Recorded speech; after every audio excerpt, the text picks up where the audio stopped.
I wonder how you feel about your part in God's plan for the world to know Jesus.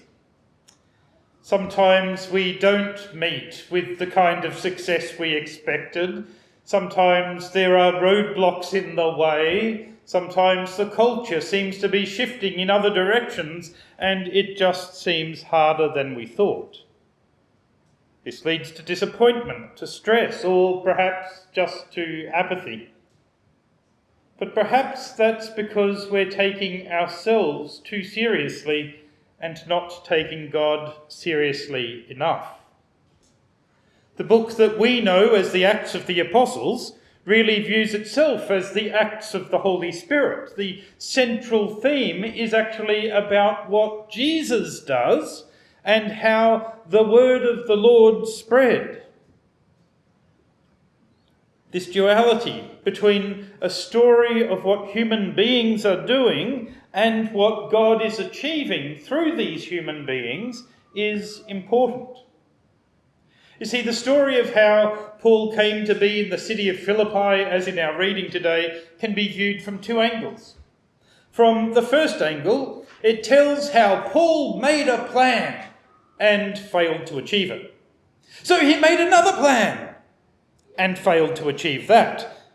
So he was forced to go. It says he went down to Troas. Now, from where he was, that was the only place left you could possibly go, and it clearly wasn't on his agenda. He hit the Troas, and he's looking out at the sea going, there's nowhere else to go in all of Asia Minor, which I'm trying to evangelize.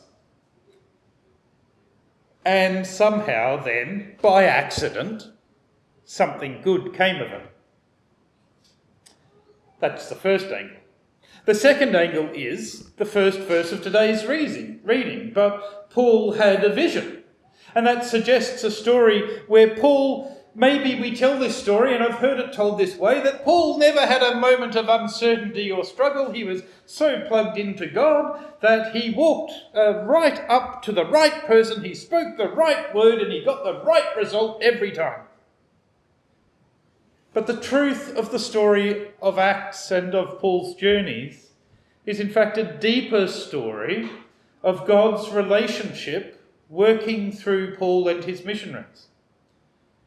You see, Paul hit a number of obstacles, and he'd come to something of a standstill in evangelizing Asia Minor, Turkey as we know it today. He and his team had planned to preach in the province of Asia, but they'd been kept by the Holy Spirit from doing so. We're not actually told how the Spirit did that or why. And so instead they made another plan. They planned it would be good for the spread of the gospel that we should go into Bithynia, but the Spirit of Jesus would not allow them to. And again, we're not told how or why. I don't know that it was always a dream, some divine revelation. In fact, the fact that we're not told that that's what it was, to me suggests that perhaps it was more like they were praying about it and it just didn't feel right. Or maybe they went to catch the, 519 cart from here to there and they missed the bus by a few minutes. Paul doesn't seem to know what God's doing. And God doesn't seem to approve of what Paul's doing. And viewed this way, all of that could be seen as a sign of significant missional failure. But then Paul has a vision, probably a dream, because it happens at night, of a man of Macedonia, which is northern Greece at the time. So he's got to cross an ocean to get there, begging him, come over to Macedonia and help us. From this, Paul and his associates conclude that God called them to preach in the gospel to the Macedonians. And this is one of those passages in the book of Acts where it's all phrased in a we did this, we did that. So they're drawing material from someone who was actually there. But notice how this is put. Paul had during the night a vision, and we concluded that this was God's call.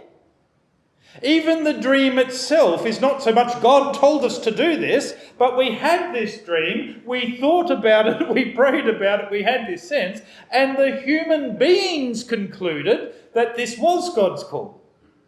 Can you see that even in the book of Acts, the things that we sometimes take of, well, of course they had no choice, God had told them to do it.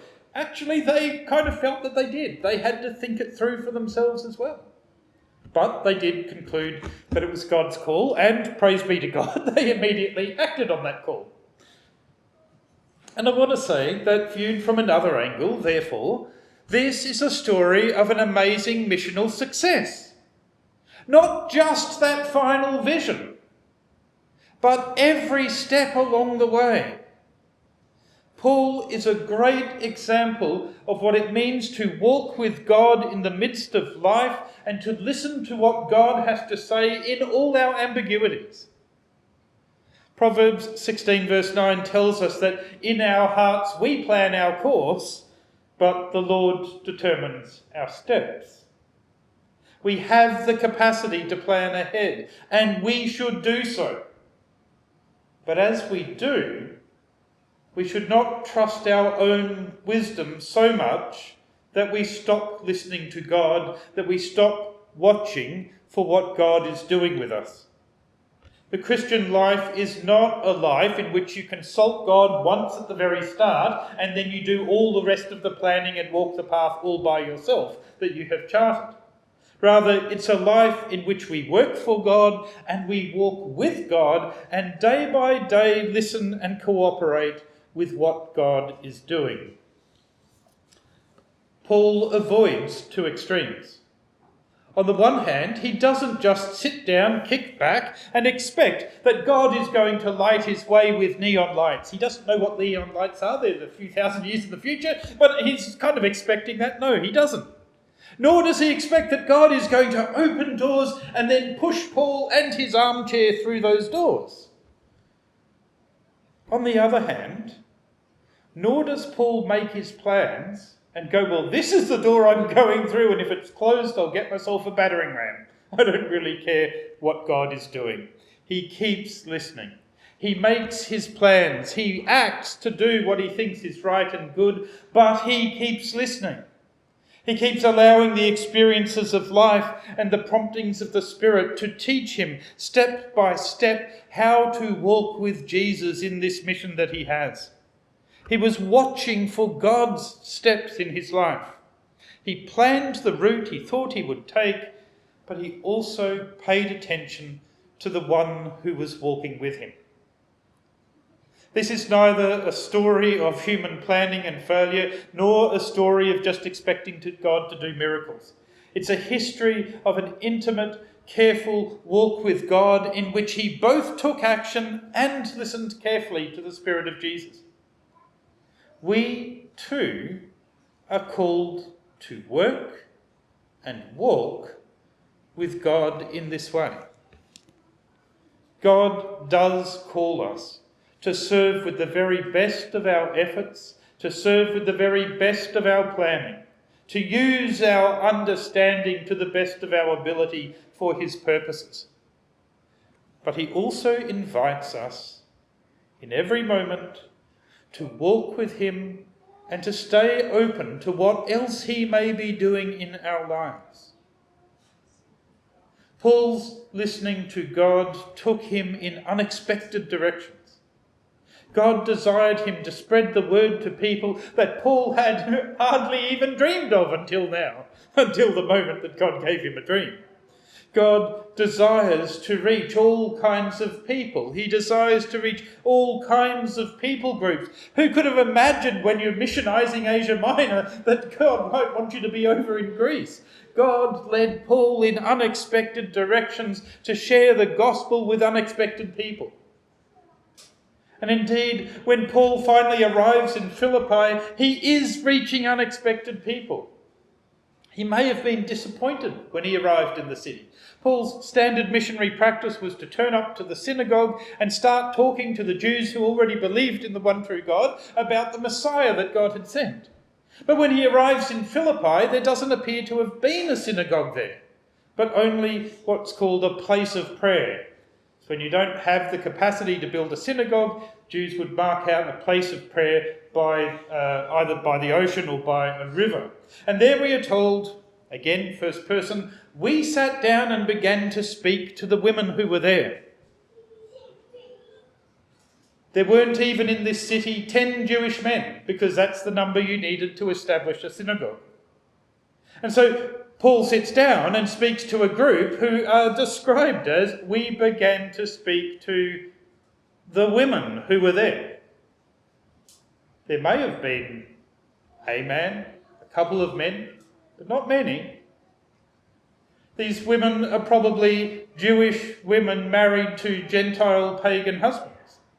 And among them is Lydia, who is herself probably a Gentile from a Gentile pagan family. In fact, almost certainly. She has grown up as a Gentile pagan, but she has been drawn towards the worship of the Jewish God and is therefore gathering with this group of women down by the river. And she's not even from this town. Lydia comes from the ancient, named probably after the ancient kingdom of Lydia, which is now in Paul's time known as the city of Thyatira, which is in Asia, the very place that God had prevented Paul from going. Paul had a vision of a man from Macedonia, but when the Lord opens the heart of someone to respond to Paul's message, that person is neither a man nor a Macedonian. God has taken his mission in unexpected directions. But it is God, nevertheless, who we are told opened Lydia's heart. And so it turns out that Paul, despite all the evidence to the contrary, is on the right track. The call that Paul had received in his vision was a call to come and help. And so, living in a way that is open to the possibilities of what God might be doing, Paul did come and he was ready to help. He has the gospel. And so, sitting with these women in this place of prayer, he engages in conversation and teaching. Paul goes where the people who need help are, even if those people are somewhat unexpected. Could that also be our call? To look around us, to be open to the unexpected people that God puts in our path and to be ready to help. Who is it around us who might need to hear the gospel? Who is it that because of our plans, our decisions about what this all looks like, who is it that we are overlooking? Where is God prompting you simply to respond to what he is doing in the moment? God may be leading us to places that we have never imagined. Interestingly, Paul's approach here is much like the approach that Jesus tells his disciples to take in Luke chapter 10. Paul enters the town, he looks for the person that Jesus calls the person of peace, and he looks for someone who's welcoming of the messengers, who's open to the gospel, who has connections, and may even become a partner. And then, just as Jesus said, Paul accepts the very first invitation of hospitality he receives, and he stays with that person until he leaves the town, except for his brief interlude in prison, of course. In some models of mission, and the models with which we are more familiar, which have been cultural for us, we often do mission by doing things for other people, doing things for other people, so that we might be attractional. In newer understandings, but equally as scriptural understandings, instead perhaps we do what Jesus suggested in Luke 10, and we receive hospitality from people, or we do things with people in order not to be attractional, but to be relational. We meet people in our common interest and we work and play with them, and along the way we share the gospel.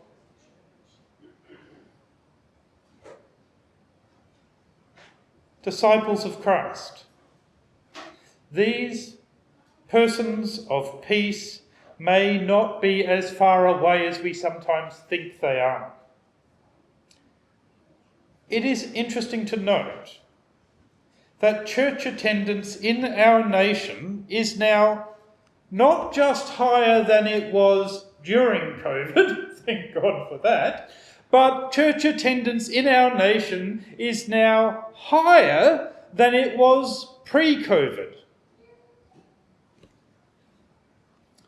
That's judging, and the standard here, just to get all the stats down, is this is people who attend church at least once a month. The number of those people is now higher in Australia than it was pre-COVID. So with all the people who, we've seen the drop-off in attendance and COVID was terrible for us, in fact, the community of people who come to worship God on a regular basis is greater than it was. In 2018, monthly church attendance in Australia was 8%, and last year it was 12%. That's 50% more. Among 18 to 24-year-olds, it wasn't 12%, it was 16%. And among young men of the age group, it was 21%. 1 in 5 young men in the 18 to 24 age group attended church at least monthly last year. And that figure, 21%, is up from 4% in 2018. We are often sold a story in the media that faith is in decline, but it's not so at every place and every time, even here in Australia. God is still at work. People are interested. A recent document from the McCrindle Research Organisation tells us that 19% of Australians are extremely or significantly open to changing their current religious views. So again, almost 1 in 5 of the atheists you meet are really open to changing their views. Unfortunately, it might also mean that some Christians are open to that. But this is a time when the gospel can be fruitful. And these things aren't just happening elsewhere. At our AGM, I pointed out that although our average attendance has remained static, we have a significant number of new people amongst us. 10% of the people in our congregation were not here in the year previous. In fact, our communing membership actually went up in 2024. I only realised that recently when we came to pay the LCA levy on our membership. We have contact with people. We, and that means also you in your place, wherever you are, with the people you're among, we can work and play alongside other people and share the gospel with them. This is why our endeavours to make personal contact with our communities are so important. And finally, in the statistics section of the sermon, let me also share this. As we go like Paul to the places that are unexpected, as we listen to God, as he directs us along our way, McCrindle Research has recently told us that the most attractive features of Christianity for non-Christians are 36%. They had multiple choices here, so the numbers don't add up to 100. But the sense of community and belonging. At 33%, the peace and hope that Christianity can offer, and 30%, the focus on caring for others. The most attractive features of Christianity are the sense of community, the peace and hope, and the focus on caring. And now take that and compare it to our mission statement here at St. Mark's, which says that we continue God's work of bringing hope, heart, and help to this world. In a slightly different order, the things that people find most attractive about Christianity are the things that we offer. We don't need to be shy about sharing because people want what we have to share.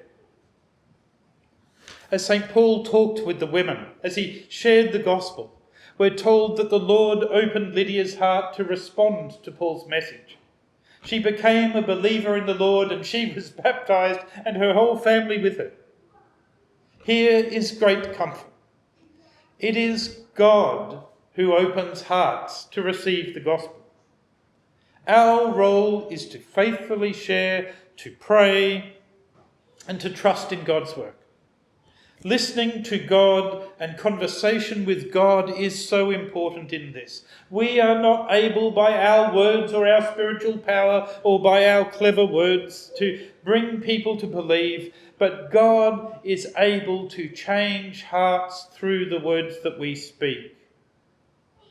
It is, in the end, God's work in which we participate. And that takes the stress out of it. We should faithfully purpose and plan to do what we can, but it is God who directs our steps. Our role is just to walk with him.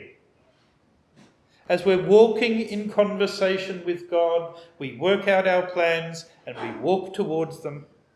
But also, as we work, we remain open to God, to the circumstances and the people before us. We listen to hear how God might be directing our next steps. We understand that sometimes when the doors are closed against us, God has another plan. And God still has a purpose for us. We walk with God, listen to God, and look for the people whom God has sent us to help.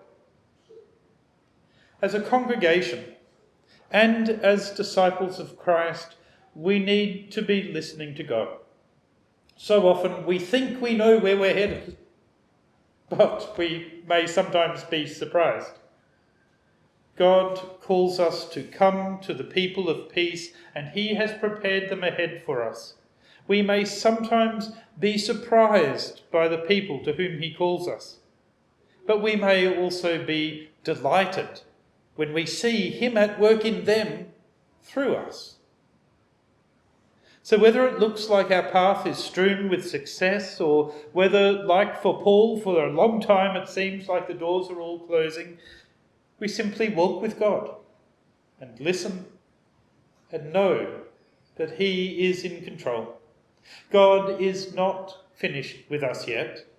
Our challenge is to keep on walking with Jesus and keep on listening to his Spirit. Paul and his friends kept listening to God. They came to unexpected people, they took them as they found them, and they discovered that God was there to open hearts. And we can do the same. In the very next story, what is said about Paul could also be said about us. But we are the servants of the Most High God who are telling you the way to be saved.